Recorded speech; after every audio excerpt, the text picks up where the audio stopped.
Olá! Estamos apresentando mais uma edição do videocast do NAMI, o Núcleo ACE da Mulher Empreendedora, diretamente dos estúdios da ACE, Associação Comercial e Empresarial aqui de Catanduva.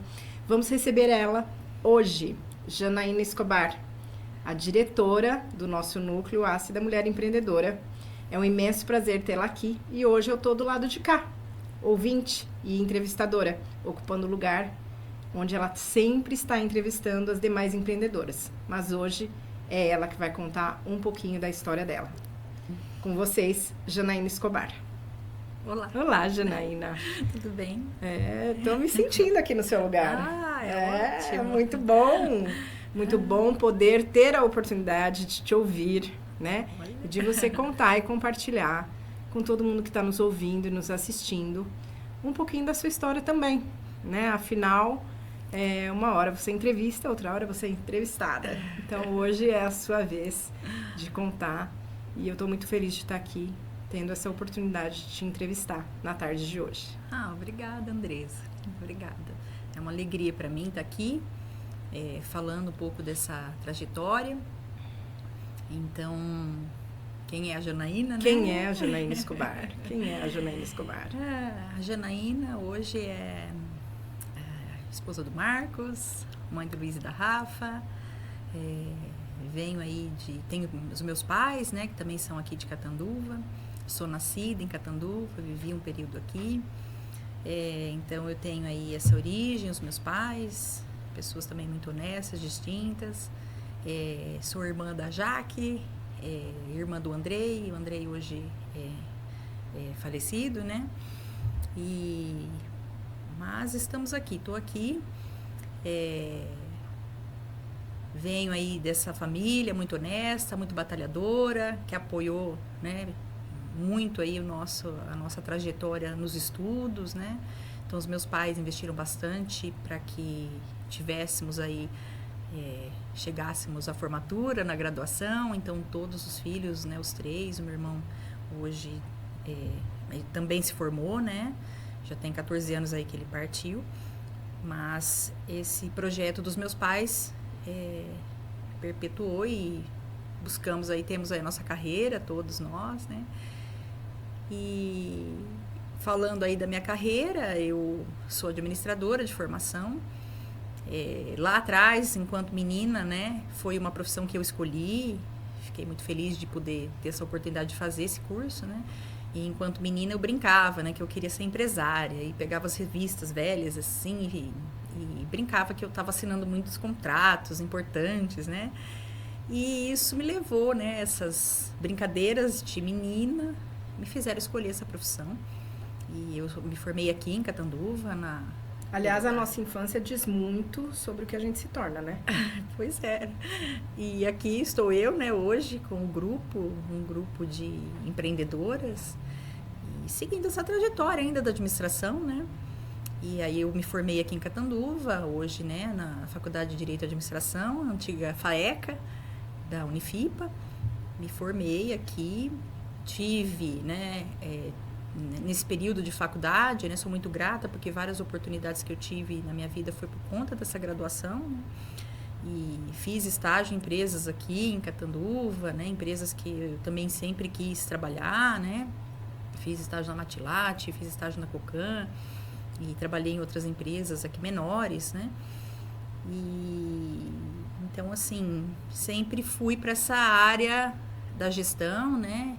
E adquiri conhecimentos muito importantes, assim, de administração, de gestão empresarial, mesmo no estágio, né, como estagiária.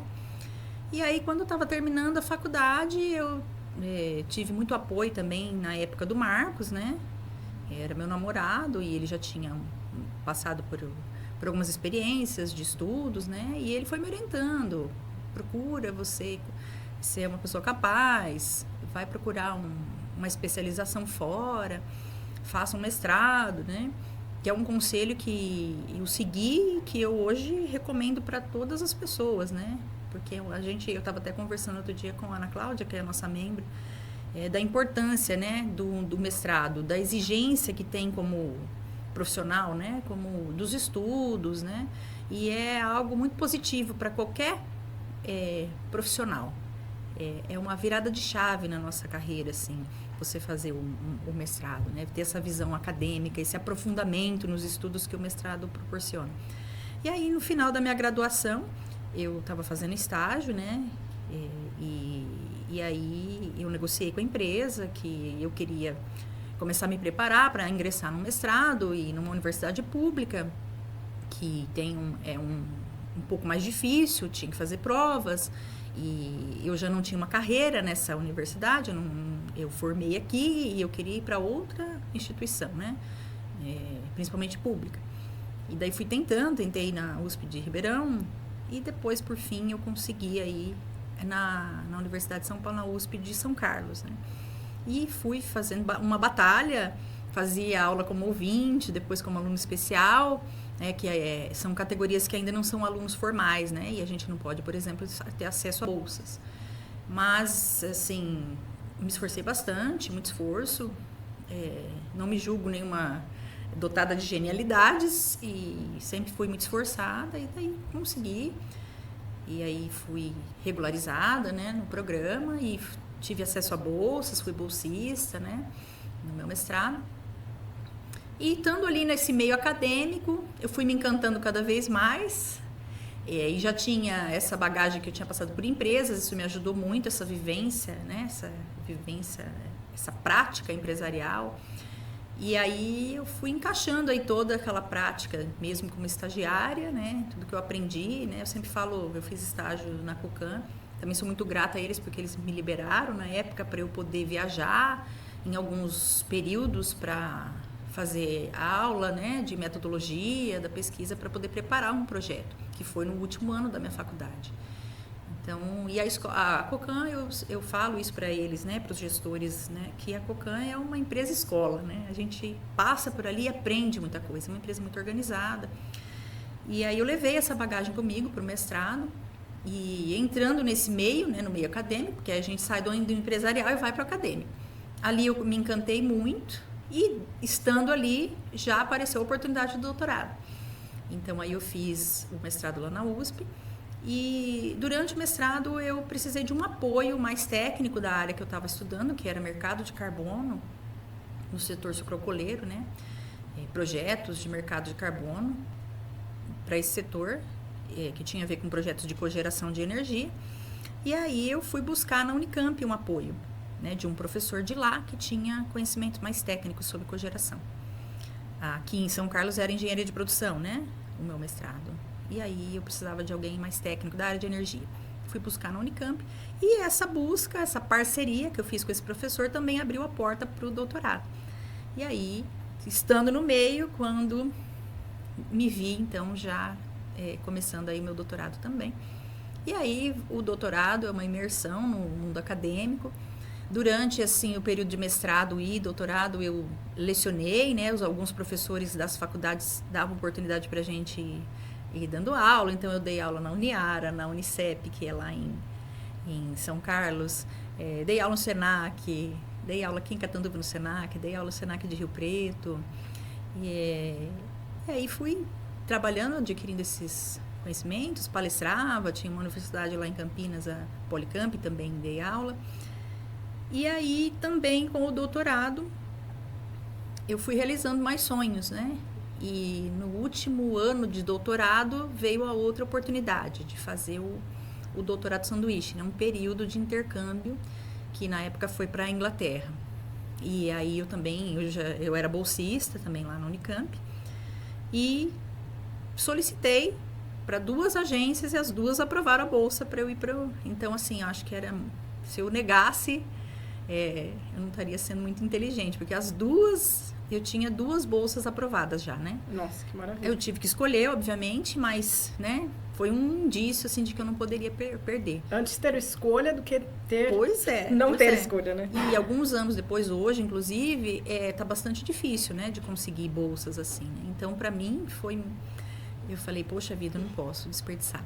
E deu aquele friozinho na barriga, porque eu já tinha ido, algumas vezes já tinha ido para os Estados Unidos, mas daí eu iria sozinha, voo solo, né? Eu ia morar lá e eu já estava com o Marcos, né? Na época, eu comecei a namorar o Marcos muito jovem, com 21 anos. E E aí eu já estava com ele, era uma experiência, né? Eu ir sozinha.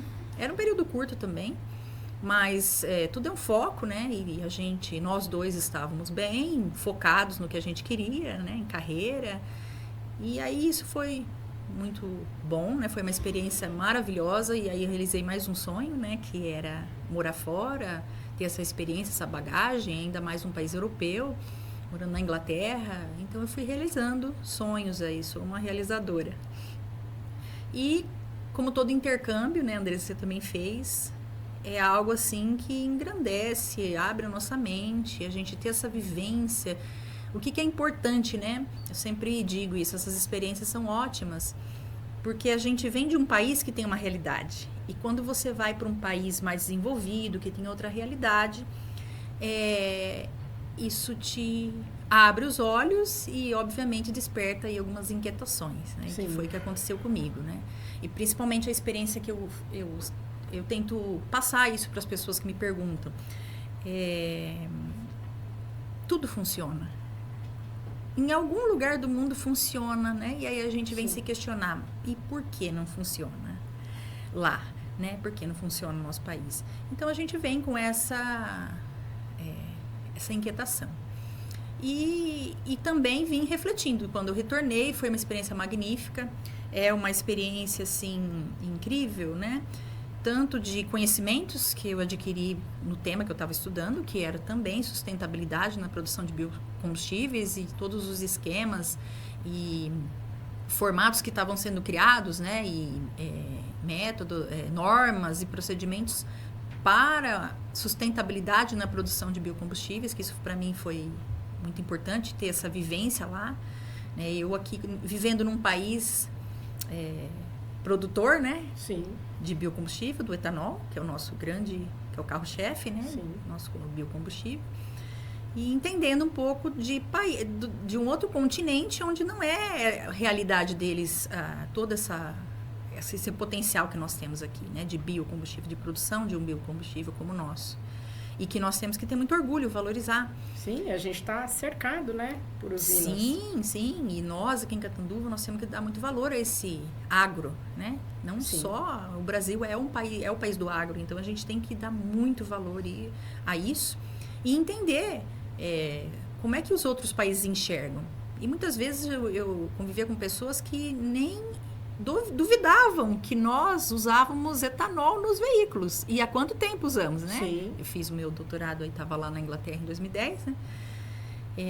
Então é muito interessante ter esse intercâmbio de ideias, entender como nos veem, né? E entender também por que existe às vezes aquela má fama, né? Porque e aí a gente vai ter todas essas experiências culturais, né? E valorizar muito mais o nosso país, né? O potencial que nós temos, entender as dificuldades de lá, saber que algumas coisas são similares, porque existe muita ideia assim, lá não tem pobres, lá não tem pobreza, lá não tem problemas, e tem, né? Onde nós temos pessoas... Tem outra sorte de problemas, né? Tem, são outros exatamente. Mas são problemas outros, sempre... alguns até similares, mas claro, em outro patamar, mas assim, muito interessante essa experiência cultural. Eu realmente falo que é um grande investimento de vida você ter tudo isso, toda essa experiência. E você poder ter a oportunidade de ir a museus, né? Que tem diversos museus lá. Os espetáculos, né? Em Londres tem a escola, né? De artes, de música. Então, sempre tinha concertos, espetáculos, balés. Então, é muito enriquecedor, né? A gente volta alimentado, né? E até eu acho um fato curioso que o dia que eu voltei, né, entrei no carro, fiquei alguns minutos assim, conversando alguma coisa, a minha mãe olhou para mim e falou assim, nossa, eu tô com a impressão que você voltou até mais educada. E aí são experiências mesmo que a gente tem essa questão cultural de ser bem mais polido lá também, de você ser mais, expressar com mais gentileza as coisas, muito obrigada, por favor, né?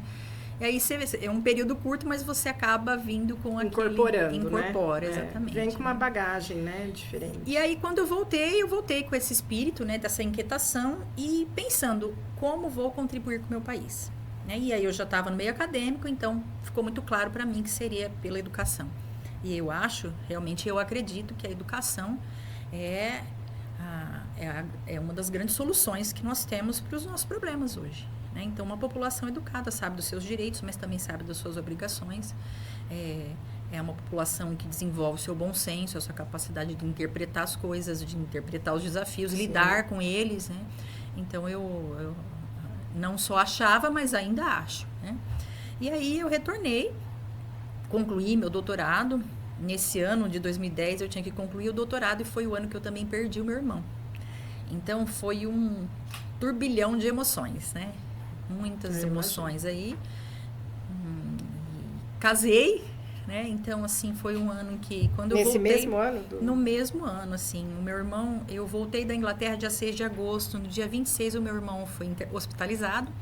E ele não saiu mais, né? Até o dia, né? Então, ele ficou de agosto até outubro, quando ele faleceu, hospitalizado, né? Então, foi incrível, assim... Parece que, né, ele estava esperando. E aí ele ficou hospitalizado e o Marcos percebeu que estava muito grave e também quis acelerar. Vamos fazer um casamento para o teu irmão tá, né? E aí no final, por conta do meu trabalho, que eu tinha que terminar a tese, eu acabei acabou ficando para novembro o casamento. Então ele faleceu dia 14 de outubro e eu casei dia 13 de novembro, né? Então, foi um turbilhão. E aí, eu me casei e tinha que defender em fevereiro do ano seguinte. Então, eu estava ali, né? Novembro, dezembro, janeiro, fevereiro, eu tinha que concluir o doutorado, né? E aí, foi muito intenso, né? Foi um ano muito intenso, mas o meu irmão também deixou uma mensagem muito positiva. Era uma pessoa muito positiva, muito evoluído também. Tinha muitos amigos, né? Então, assim, essa mensagem boa dele. E meio que levei, assim, dele ter me esperado, né? Porque antes de ir, eu tive essa conversa muito difícil com ele, né, e ele me aconselhou a ir, e se algo acontecesse com ele, que eu não deveria voltar, né, que eu guardasse na memória essa imagem dele, né. Então, foram experiências muito incríveis, né, de muito amadurecimento para mim também. Mas, enfim, marcantes. Sim, e isso me fortaleceu também, tive minha fase, obviamente, foi muita correria. Mas logo em 2011 eu fiz o concurso também, lá na PUC de Campinas, e comecei a trabalhar lá. Fiz esse concurso, passei, né? E comecei a trabalhar. E aí começou a dar aula? Dava aula lá no curso de administração. E daí apareceu a outra oportunidade também de eu assumir uma função administrativa de apoio, né? Integradora acadêmica de graduação, na Faculdade de Engenharia de Produção também da PUC de Campinas. Então, eu trabalhava nos dois centros, né? No centro de administração e no centro de tecnologia, no curso aí. E aí, também adquiri uma bagagem muito grande, né? Docente. A PUC tem uma metodologia de ensino maravilhosa, que é um tipo de metodologia ativa, que é chamado PBL, que é o Problem Based Learning, né? E aí, essa bagagem, esse método, né? Realmente trouxe uma bagagem muito grande, né? Uma outra forma de ensinar e o indivíduo, né? E colaborar com a construção do conhecimento dos indivíduos ali, dos alunos. E por coincidência, esse método, eu fui aluna desse método no mestrado e depois eu tive essa experiência como docente, né? Então, foi completo, né? Eu sabia como era ser aluno e também depois como ser professora. Sabe que tem uma frase que eu gosto muito que fala assim, que aquilo que você ensina é também aquilo que você mais tem que aprender. Mais ou menos isso. Acho que a carreira, o professor, essa metodologia especificamente, você aprende muito com os alunos. Sim. Porque você dá muita participação para o aluno, né? O aluno faz pesquisa, o aluno que desenvolve relatórios sobre aquilo que eles imaginaram ser uma solução. O professor não dá teoria inicialmente. O aluno faz todo um trabalho de campo de pesquisa, né? E depois ele traz o resultado, aí que o professor alinha com o conteúdo que deveria ser trabalhado em sala. Então, é algo assim que o aluno trabalha com possível solução. Então, nessa possível solução, todo professor ali aprendia muito, porque se deleita, cada né? ideia, né, e cada argumento, então a gente aprendia muito, né? As metodologias ativas têm esse ponto muito importante, que ele proporciona. A gente ajuda a construir, mas eles também ajudam a gente a se especializar e construir um pouco mais de conhecimento para a gente, né? Então, é muito bacana. E daí, fiquei na PUC. Quando nasceu meu primeiro filho, até o nascimento do Luiz, eu fiquei parada, e na PUC também, como eu era concursada, eu tive lá existe uma forma de afastamento, que eu pude ficar 2 anos, né? Não remunerados, obviamente, com meu filho. E aí, quando eu fui retornar, o que aconteceu? O Marcos, que trabalhava no Goiás, acabou se desligando da empresa de lá e veio trabalhar aqui em Catanduva, né? Numa empresa aqui de Catanduva. Também retornando até lá, olha essa cidade feitiço, Andresa, né? E aí retornou, e aí nesse retorno, então, eu acabei me desligando lá da PUC também e vim para Catanduva. Vim com o Luiz, pequenininho, então a gente tinha esse foco. Nós conversamos que eu iria parar de trabalhar esse período, né? A gente chegou nesse acordo, ele tinha as condições de prover isso, então assim fizemos. Aí ficamos aqui. Daí nasceu a Rafaela também já engravidei aqui em Catanduva, né? Fiquei aqui. E logo que a Rafa nasceu, durante a gestação dela eu fiquei muito inquieta também. Eu lia muito, eu tava assim muito interessada em retornar. Aí eu tentei retornar, fiz também um concurso na FATEC, passei. Dei aula um período até pré-pandemia, né? Logo até no final de 2019.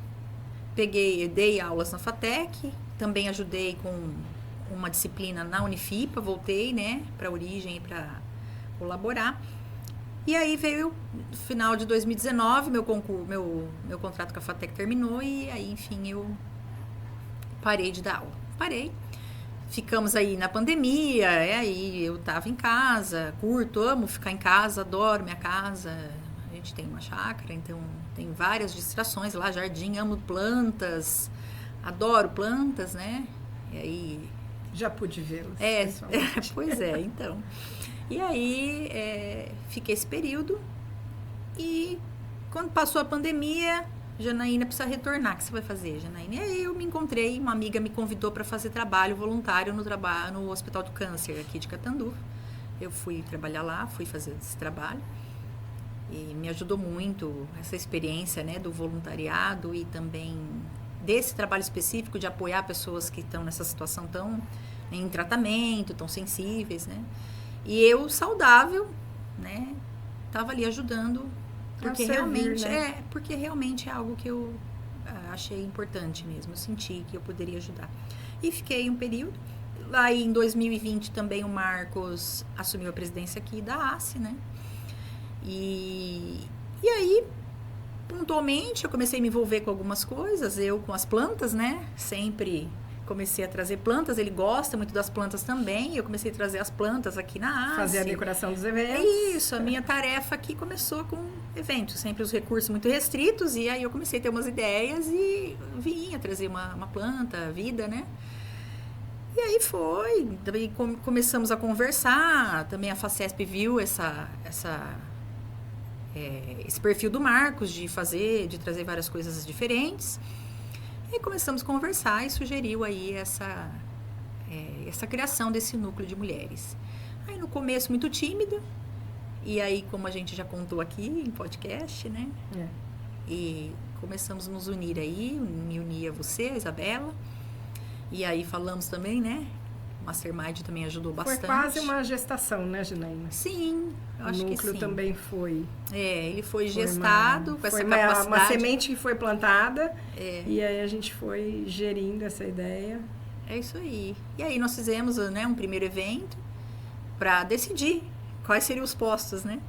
E daí no final a gente conseguiu esclarecer e eu assumi com muito carinho essa posição aí de liderar esse grupo, né? Liderá-las, quem sou eu, não? Mulheres tão fortes, né? Mas como eu disse, vocês são um alicerce aí para mim, e cada mulher que chega vai reforçando ainda mais essa estrutura, né? São mulheres batalhadoras, como a gente está fazendo aí no projeto do videocast. Cada história, né, é uma história maravilhosa. E tenho aprendido muito, várias experiências, né?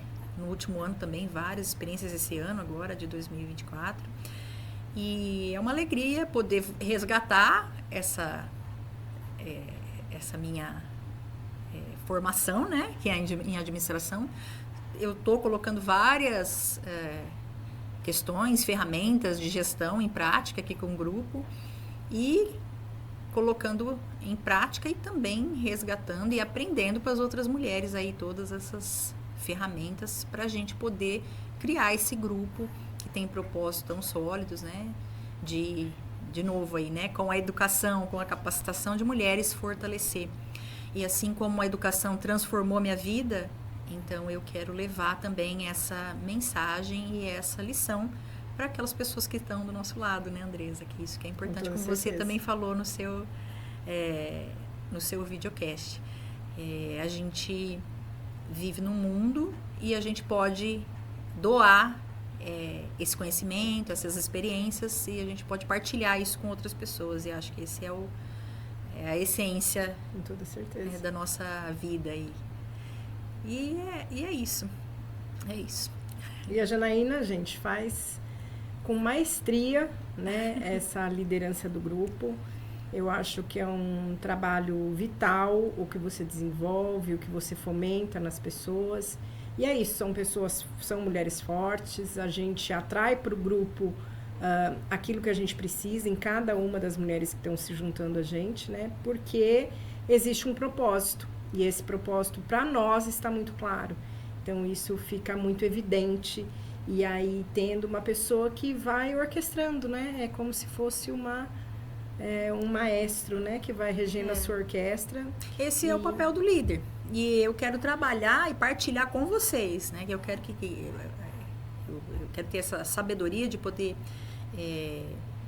passar para vocês, né? Essa capacidade de liderar, que eu quero cada uma que vocês estejam preparadas todos os dias, né? Com toda certeza. E eu acho que no núcleo a gente teve a oportunidade de ver, né?